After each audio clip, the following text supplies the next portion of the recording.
नमस्कार साथियों, मैं कुणाल आप सभी का संस्कृति आईएएस यूट्यूब चैनल पे स्वागत करता हूं। आज की वीडियो में हम लोग बात करने वाले हैं उत्तर प्रदेश मदरसा शिक्षा बोर्ड अधिनियम के बारे में। दरअसल बीते दिनों हमने एक खास चीज यह देखी थी कि इलाहाबाद हाई कोर्ट ने माना था कि उत्तर प्रदेश राज्य का यह मदरसा बोर्ड कानून पूरी तरह से धर्मनिरपेक्षता के विरुद्ध है और संवैधानिक मूल्यों का उल्लंघन करता है, जिस वजह से उच्च न्यायालय के द्वारा इस कानून को रद्द करने का आदेश दे दिया गया था। और यह भी आदेश दिया गया था कि राज्य सरकार किसी भी प्रकार से मदरसा के लिए बोर्ड नहीं बना सकती और ना ही अब इस प्रकार से शिक्षा का संचालन राज्य में किया जाएगा। लेकिन जो इससे संबंधित अन्य व्यक्ति थे उन्होंने सुप्रीम कोर्ट का रुख किया और सुप्रीम कोर्ट ने पूरे मामले की तह तक जाकर एक नया जजमेंट पेश किया है। और जो नया जजमेंट है वो यह कहता है कि देखिए, इलाहाबाद हाई कोर्ट का जो आदेश था वह पूरी तरह से गलत था। कौन कह रहा है? सुप्रीम कोर्ट कह रहा है कि इलाहाबाद हाई कोर्ट ने जो जजमेंट दिया था वो जजमेंट गलत दिया था और सुप्रीम कोर्ट ने उत्तर प्रदेश मदरसा शिक्षा बोर्ड अधिनियम 2004 की वैधता को बरकरार रखा है और कहा है कि इसके अनुरूप शिक्षा का संचालन जिस रूप में किया जाता था उसी रूप से आगे भी किया जाता रहेगा। पर अब यहां पर देखना जानना समझना जरूरी है कि क्या कहता है यह शिक्षा बोर्ड अधिनियम। वहीं यह भी देखना जरूरी होगा कि मामला जब हाई कोर्ट पहुंचा था तो क्या क्या बातें लेकर पहुंचा था और सुप्रीम कोर्ट ने किस आधार पर हाई कोर्ट के फैसले को पूरी तरह से उलट दिया है। हर एक पहलू बेहद महत्वपूर्ण है आज की हमारी इस क्लास का। लेकिन इससे पहले एक प्रश्न जो आप लोगों से प्री में पूछा जा सकता है, कुछ इस रूप में होगा। तो अगर आप लोग को चीजें क्लियर हैं तो आंसर कमेंट करना है और इसके साथ ही आप लोग को अपने मेंस के नोट्स भी जरूर बना लेने हैं, क्योंकि हो सकता है कि मुख्य परीक्षा में भी प्रश्न पूछ लिया जाए तो वहां भी बातें लिखनी होंगी ना। तो कब लिख सकते हैं? जब आपके पास नोट्स पहले ही व्यवस्थित हो। चलिए मामला समझते हैं। सबसे पहले समझते हैं उत्तर प्रदेश मदरसा शिक्षा बोर्ड अधिनियम 2004 क्या कहता है। देखो, यह जो अधिनियम है इसको बनाने का मुख्य उद्देश्य था कि उत्तर प्रदेश में शिक्षा व्यवस्था पूरी तरह से ठीक हो जाए और सरकार या जो धर्मनिरपेक्ष पहलू या जो धार्मिक पहलू कहते हैं उन सभी पहलुओं के अनुरूप मदरसा में सभी लोगों के लिए शिक्षा को सुनिश्चित किया जा सके। इसी उद्देश्य से वर्ष 2004 में कानून बनाया गया था। इस कानून के एक खास पहलू यह भी है कि इसमें यह प्रावधान किया गया है कि राज्य में जो मदरसा शिक्षा है उसकी गुणवत्ता को सुधारा जाए, वहीं साथ साथ बच्चों को आधुनिक शिक्षा प्रणाली से भी जोड़ा जाए। एक चिंता या एक विषय जो राज्य सरकार के द्वारा नोटिस किया गया था वह यह था कि मदरसा शिक्षा जो है वह प्राचीन ढर्रे पर ही लगातार बनी हुई है, उसी ढर्रे पर चली आ रही है। तो सबसे पहले तो यह महसूस हुआ कि मदरसा शिक्षा के लिए खास कानून होना चाहिए, क्योंकि ऐसा कोई कानून तो पहले मौजूद ही नहीं था। तो कानून बनाना एक प्रायोरिटी थी। पर कानून बनाने के साथ ही इन्होंने एक पक्ष यह भी देखा कि पुराना ढर्रा लगातार बरकरार है, जरूरी है कि इसमें सुधार किया जाए और जो मदरसा शिक्षा है उसको तकनीकी शिक्षा से जोड़ा जाए, प्रौद्योगिकी शिक्षा से जोड़ा जाए, उसमें आधुनिक पहलुओं को शामिल किया जाए, आधुनिक विषयों को शामिल किया जाए, सिर्फ धार्मिक क्षेत्रों तक ही उसको सीमित ना रखा जाए। इस वजह से 2004 में ये कानून लाए गए थे। इस कानून को लाते हुए यहां पर यह भी व्यवस्था की गई कि उत्तर प्रदेश में अब मदरसा शिक्षा के लिए एक खास बोर्ड भी बनाया जाएगा। Generally UP board, CBSE board तो सबने ही सुना होगा ना, जो शिक्षा के लिए पूरी तरह से व्यवस्था करता है देश भर में। ठीक उसी प्रकार राज्य सरकार के अपने बोर्ड भी होते हैं। तो यूपी में मदरसा शिक्षा के लिए भी बोर्ड बनाया गया। ये जो बोर्ड बनाया गया था इसका प्रावधान इसी अधिनियम में किया गया था और यहाँ पर यह भी बताया गया था कि ये जो शिक्षा बोर्ड है यह सबसे पहले मदरसा शिक्षा के तहत प्राथमिक से स्नातकोत्तर स्तर तक की पूरी शिक्षा की व्यवस्था करेगा।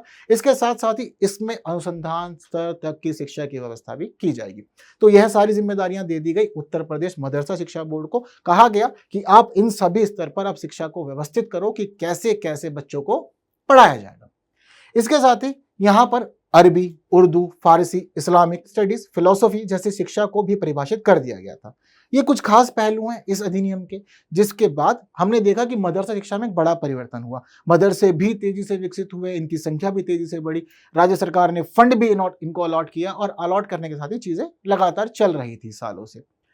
इसमें कुछ खास पहलू थे जिनको लेकर के मामले को क्रिटिसाइज किया जा रहा है। जैसे कि जनरली अगर हम लोग कभी भी कहीं भी वर्ड सुनते हैं मदरसा तो मन में क्या आता है कि यह एक ऐसा शब्द है जो मुख्य रूप से मुस्लिम कम्युनिटी संबंधित है। यहाँ पर हम लोग को यह भी समझ में आता है कि खास तौर पर सिर्फ मुस्लिम समुदाय के लोग ही यहाँ पर शिक्षा लेने जाते हैं। एक पहलू यह भी है कि मदरसों में इस्लामिक शिक्षा प्रदान की जाती है। चीजें तो सारी इसी प्रकार से यही चल रही है कहानी। तो अब जब यह सभी चीजें चलती हैं मन में, तो इस अधिनियम के अंदर एक खास व्यवस्था यह भी की गई है, जहां पर बात आती है शिक्षा की, वहां पर इस्लामिक शिक्षा का उल्लेख भी किया गया है, जिसको लेकर के मामला लगातार क्रिटिसिज्म झेल ही रहा था। तो उन्हीं तर्कों को प्रस्तुत किया गया था फिर हाई कोर्ट में। तो यह बात हो गई तो अधिनियम की। अब समझते हैं कि दरअसल मामला क्या था। देखिए, मामला अलग अलग रूपों में पहुंचा कोर्ट तक, हाई कोर्ट के पास सबसे पहले। जैसे कि मोहम्मद जावेद नाम के एक खास व्यक्ति थे, 2019 में इन्होंने हाई कोर्ट में मामला दर्ज किया। इन्होंने बताया कि देखिए, मुझे नियुक्त किया गया है एक शिक्षक के पद पर, मैं यहाँ पढ़ाता हूँ। कहाँ पढ़ाता हूँ? मदरसा निसारुल उलूम शाहजादपुर के अंदर पढ़ाता हूँ। 2011 में नियुक्त किया गया था। इन्होंने कहा पहली बात तो हमें बहुत कम वेतन दिया जाता है, मात्र 4,000 रुपये वेतन दिया जाता है। इससे क्या होगा? जब शिक्षा बोर्ड जो है राज्य सरकार के अधीन है, सारी व्यवस्था जो है वह गवर्नमेंट के अकॉर्डिंग हो रही है, तो हमारा वेतन इतना कम क्यों है? वेतन तो कम से कम इतना हो कि हम ठीक से जीवन जी सकें। तो हमें समान वेतन चाहिए।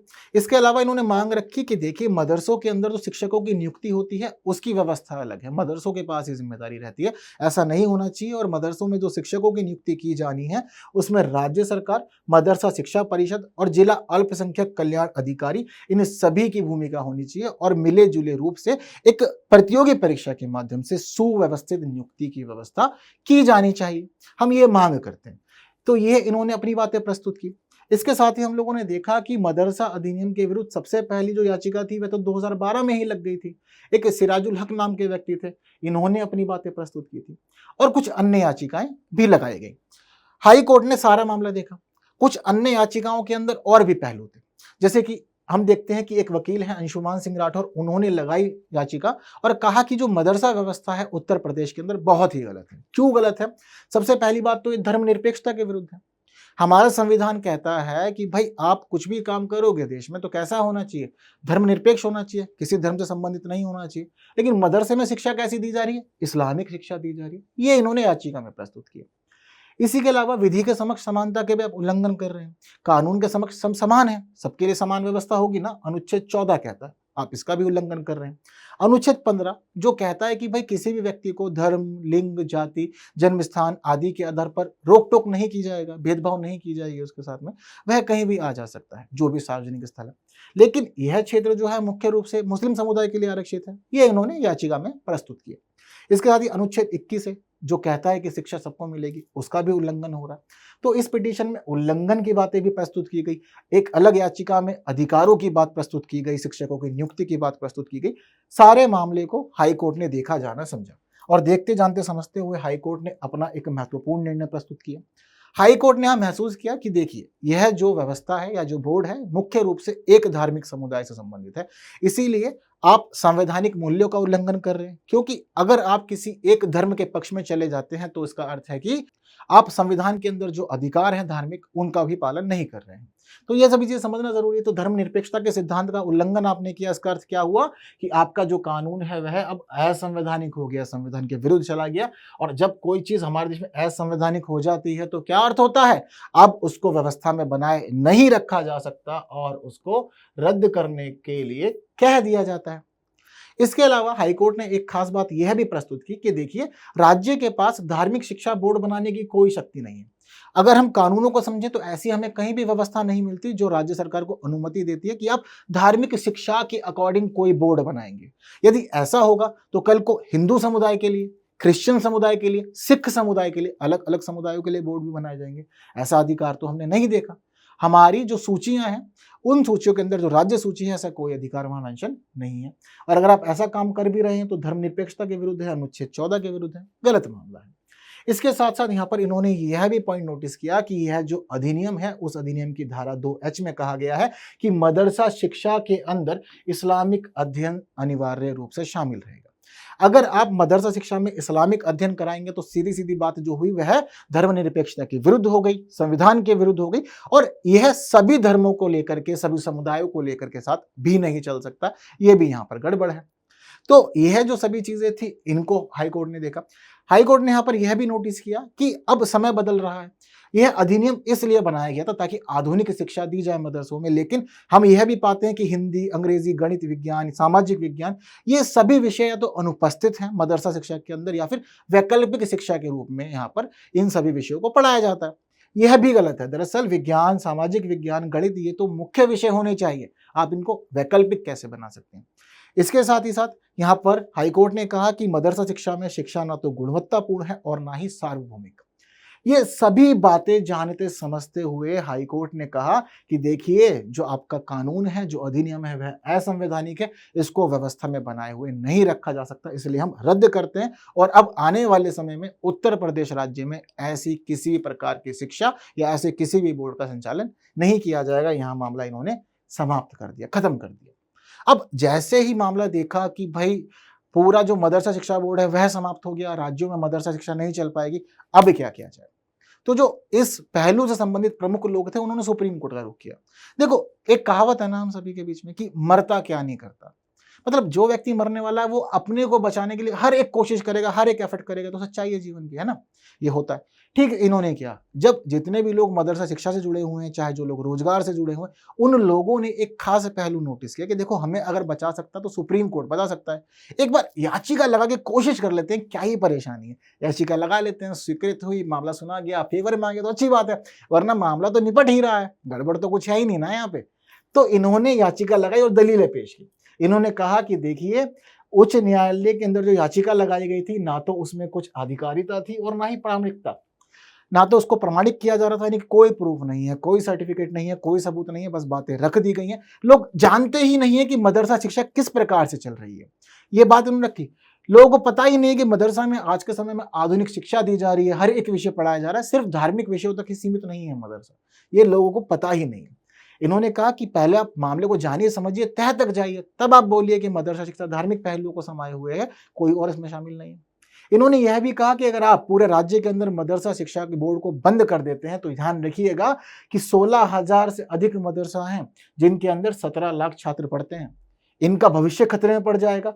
वहीं 10,000 से ज्यादा शिक्षक जुड़े हुए हैं, उनके जीवन पर भी बड़ा नकारात्मक प्रभाव पड़ेगा, ये बात भी देखने वाली होगी।